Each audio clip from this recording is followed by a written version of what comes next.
Political newcomer Daniel Valenzuela secured his seat on the Phoenix City Council last November.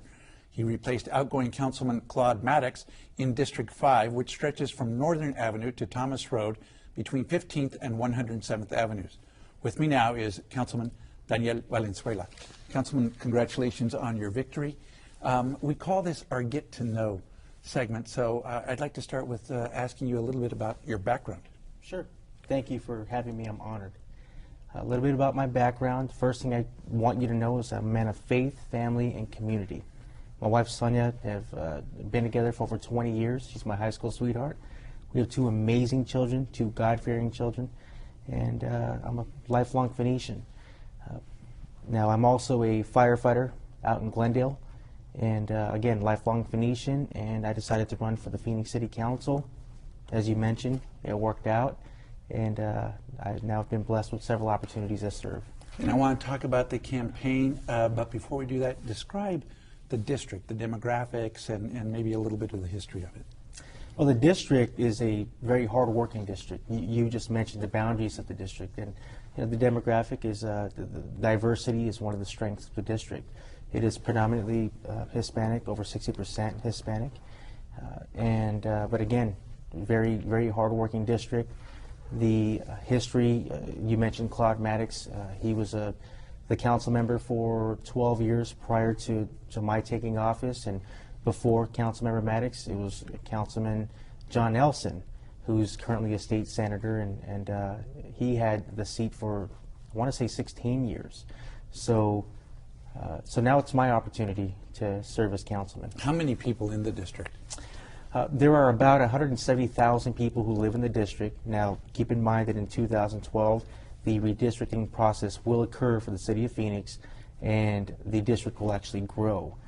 Each of the 8 districts in the city of Phoenix will hit about 181,000 residents.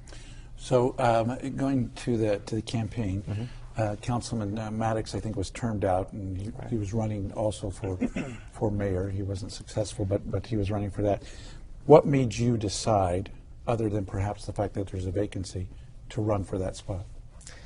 Some people have asked me if I've always had political aspirations, and I didn't always have political aspirations. I'm a servant. Some will assume that I serve because I'm a firefighter. It's the contrary. I chose to serve, so I became a firefighter. I chose to serve, so I decided to run for the Phoenix City Council. I am a West Side kid, if you will. And when you look at our district, when you think of Maryvale, Alhambra, some of these neighborhoods near Christown Mall and Metro Center, I believe that what our district needs the most is a servant leader. You mentioned that Claude Maddox was termed out. I have a tremendous amount of respect for Councilman Maddox, but I thought that this would be the right opportunity for me to run, and it worked out. And 3 other people thought it was the right opportunity for them as well. You had a preliminary contest with a total of 4 candidates, and you ended up having to do a runoff. Right, I did, and there were 3 other people that ran. I was honored with 45% of the overall vote. You got the most votes. You were the leading vote getter. I was a leading vote getter to get into the runoff. I was joined by one other person in the runoff. It was, it extended the race, obviously, for several weeks, but it was okay. That was Brenda Sperduti? Right. My opponent in the runoff was Brenda Sperduti, someone that I have a lot of respect for. And long-time, well-respected Phoenician herself. Absolutely. And what I respect most about Brenda is, she's a person of family. And she does have some background in working hard in neighborhoods. She's well known in the arts community, a very viable candidate herself. So what were the issues then that to get the win, principally distinguished you from her?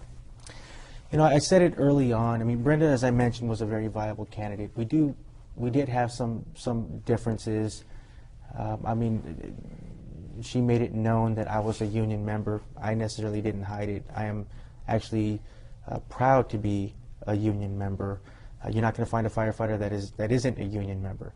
But I said it all along. My challenge was not overcoming Brenda Sperduti. My challenge was to actually wake a district up. I said it from the very beginning.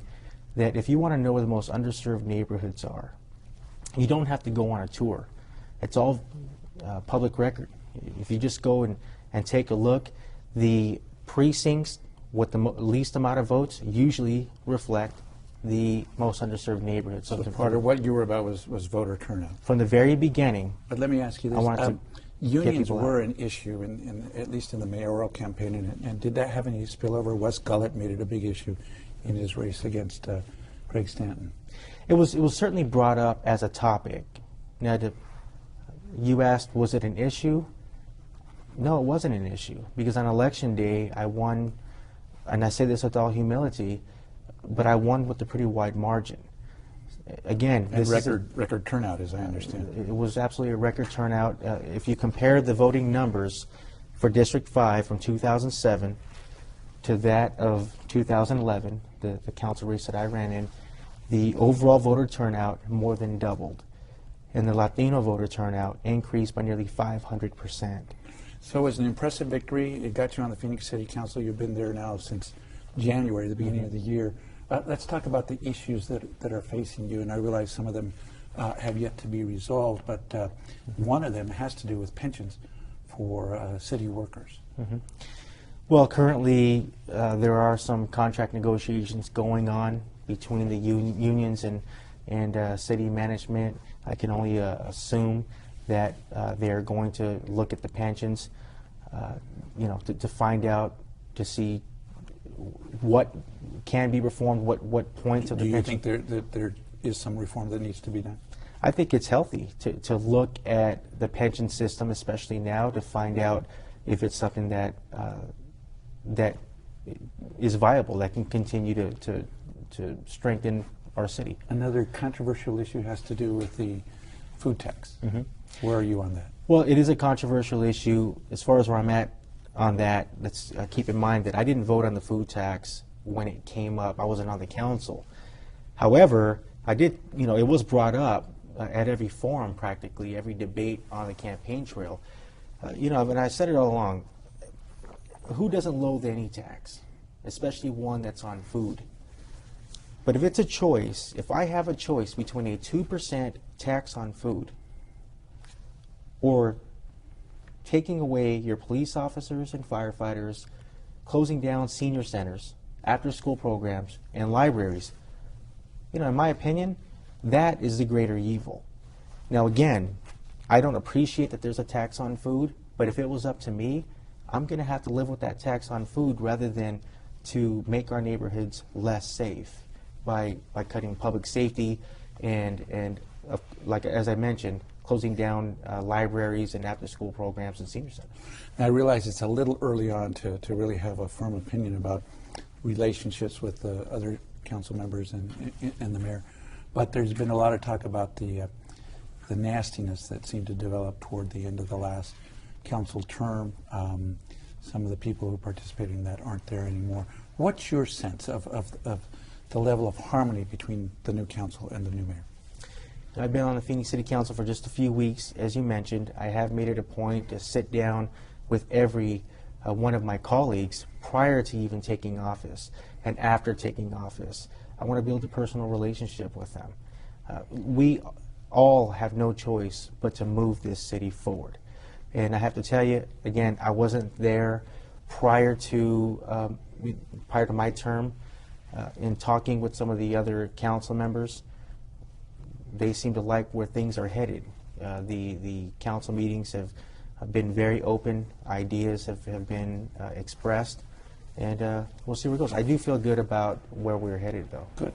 Well, thank you so much for joining us on Horizonte to talk about the beginning of your career, and I'm sure we'll have you on as a guest down the road. It's my pleasure. Thank you.